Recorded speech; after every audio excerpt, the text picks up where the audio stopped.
اعوذ باللہ من الشیطان الرجیم بسم اللہ الرحمن الرحیم۔ ناظرین و سامعین السلام علیکم۔ امید ہے آپ خیریت سے ہوں گے اور ہمارے ویڈیو سے مستفید ہو رہے ہوں گے۔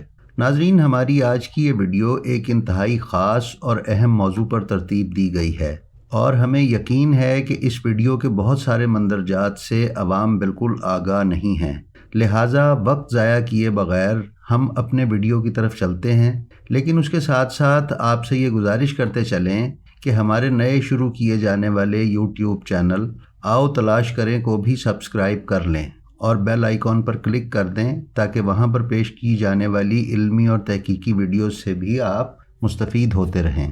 ناظرین، حسن بن علی بن محمد جو امام حسن عسکری کے نام سے مشہور ہیں، شیعوں کے 11ویں امام ہیں۔ آپ امام علی نقی علیہ السلام کے فرزند اور امام مہدی اجل اللہ تعالی فرجہ الشریف کے والد ہیں۔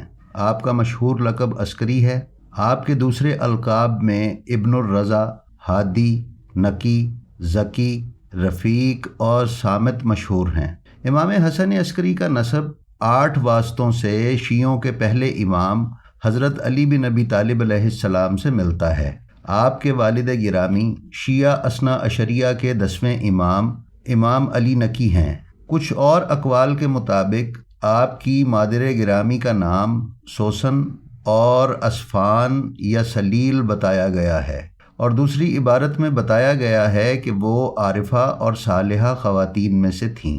بہرحال آپ کی والدہ کا جو نام زیادہ مشہور ہے وہ سوسن سلام اللہ علیہا ہے۔ امام حسن عسکری علیہ السلام کے والد محترم امام علی نقی نے تقریباً 20 سال اور 9 مہینے سامرا میں زندگی بسر کی۔ اسی وجہ سے یہ 2 امام عسکری کے نام سے مشہور ہوئے۔ معتبر منابع کے مطابق آپ مدینہ میں پیدا ہوئے، جبکہ بعض نے آپ کی جائے پیدائش سامرا ذکر کی ہے۔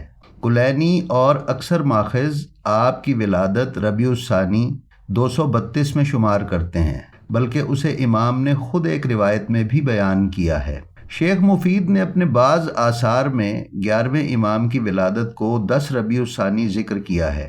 جاسوسی کے پیش نظر مومنین کے لیے ہر وقت امام سے ملاقات کرنا نہایت مشکل تھا، یہاں تک کہ عباسی حکومت کا خلیفہ کئی مرتبہ بصرہ گیا تو جاتے ہوئے امام حسن عسکری علیہ السلام کو بھی اپنے ساتھ لے کر چلا گیا۔ اس دوران امام کے اصحاب آپ کی زیارت کے لیے اپنے آپ کو تیار رکھتے تھے۔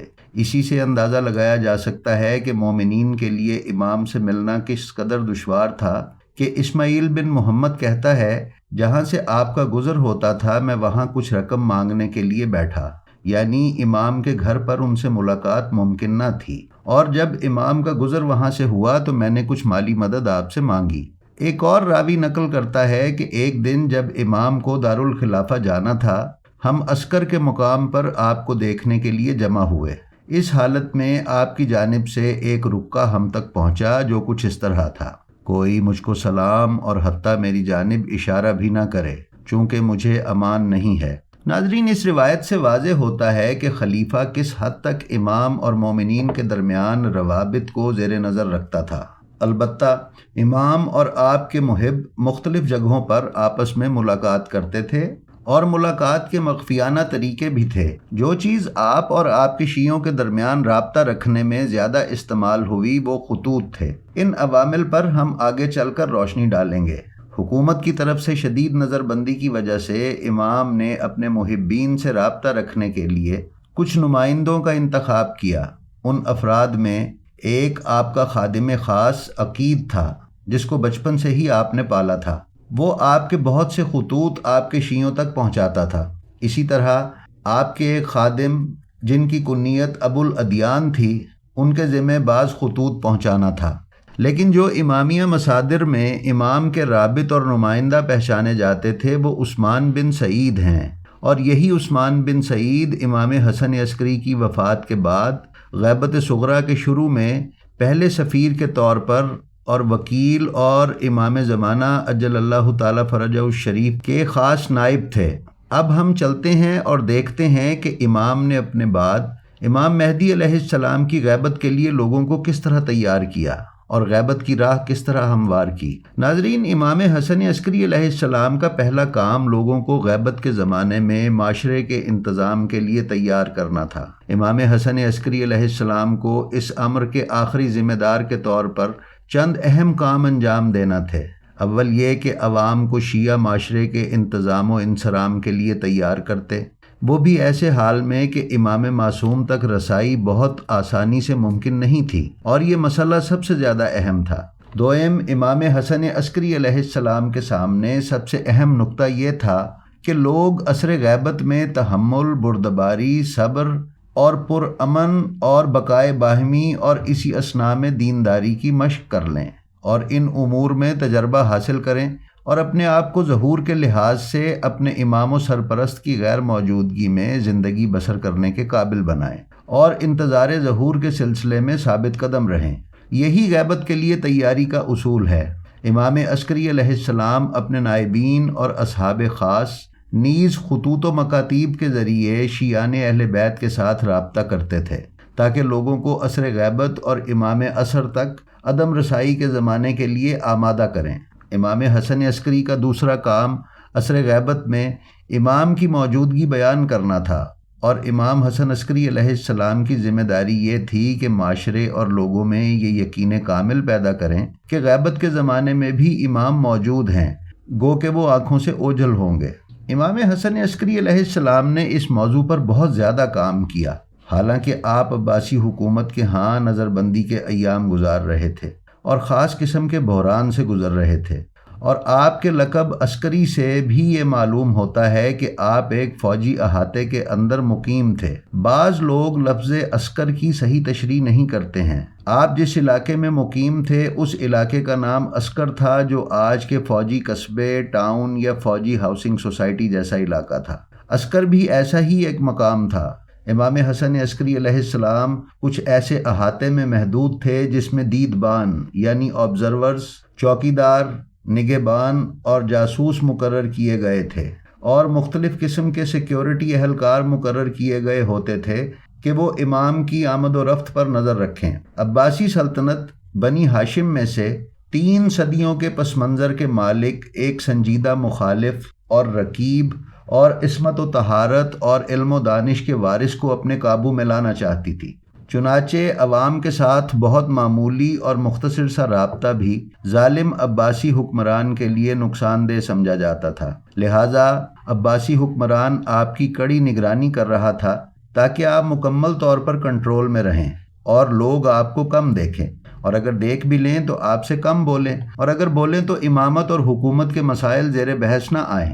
ناظرین، فرض کریں کہ نظر بندی اور کڑی نگرانی کی اس بحرانی صورتحال میں امام حسن عسکری علیہ السلام پہلے اور دوسرے مقصد کو حاصل کرنا چاہتے اور لوگوں کو آگاہ کرتے کہ آپ کے ایک امام ہیں جو غائب ہیں لیکن زندہ اور موجود ہیں، اور وہ آپ کے حامی اور ہادی ہیں اور تمہاری ان تک رسائی ممکن نہیں، تو آپ اندازہ لگا سکتے ہیں کہ امام حسن عسکری علیہ السلام کے لیے ان اہداف تک پہنچنا کتنا مشکل اور کتنا کٹھن ہوگا، اور آپ نے کن کن وسائل اور روشوں سے استفادہ کیا ہوگا۔ لیکن جو امر مسلم ہے وہ یہ ہے کہ آپ ان ذمہ داریوں سے بخوبی عہدہ برا ہوئے۔ ناظرین، امام حسن عسکری علیہ السلام کا تیسرا اہم کام امام مہدی عجل اللہ تعالیٰ فرجہ الشریف کا 12ویں امام کے طور پر تعارف کروانا تھا۔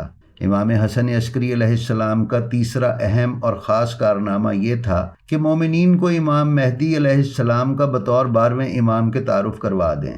اس مرحلے میں آپ کی پہلی ذمہ داری یہ تھی کہ امام مہدی اجل اللہ تعالیٰ فرجہ الشریف کو عباسی حکومت کے ہاتھوں دہشت گردی کا نشانہ بننے اور قتل ہونے سے محفوظ رکھتے، اور ساتھ ساتھ اپنے اصحاب خاص سے آپ کا تعارف کرواتے۔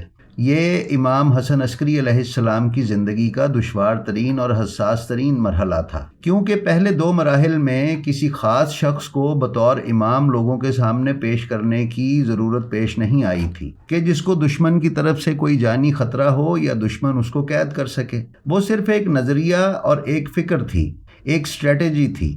لیکن تیسرے مرحلے میں اس امام کو عملی طور پر لوگوں کے سامنے پیش بھی کرنا تھا کہ جس نے بعد میں غیبت اختیار کرنی تھی۔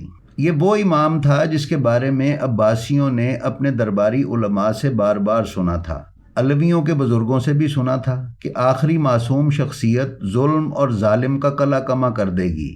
اس آخری معصوم شخصیت کی یہ خصوصیت ظالم حکمرانوں کے لیے ناقابل برداشت تھی، اور وہ اس امام کو یعنی امام مہدی علیہ السلام کو اپنی حکومت کے لیے شدید خطرہ تصور کرتے تھے۔ چنانچہ وہ کڑی نگرانیاں کر رہے تھے، اور روایت میں اس واقعے کو حضرت موسیٰ علیہ السلام کے قصے سے تشبیہ دی گئی ہے کہ حتیٰ کہ عباسی گماشتے لوگوں کے گھروں میں گہواروں کو بھی تلاش کر رہے تھے اور بچوں کی اشیاء ضرورت کو بھی، اور امام حسن عسکری علیہ السلام کے گھر اور اطراف میں چھاپے مار مار کر ڈھونڈا کرتے تھے کہ اگر کوئی ایسی چیز انہیں نظر آ جائے تو وہ اس کے بارے میں پوچھ گچھ کریں اور معلوم کریں کہ یہ اشیاء کس بچے کے زیر استعمال ہیں اور کس کی ہیں، اور کیا یہاں کوئی بچہ ہے یا پیدا ہوا ہے، اور اگر بچہ ہے تو اس کا تعلق علویوں سے ہے یا نہیں۔ خوش قسمتی سے امام حسن عسکری علیہ السلام نے یہ بھاری اور دشوار فریضہ بھی نہایت بردباری، تحمل اور ذہانت کے ساتھ انجام دیا،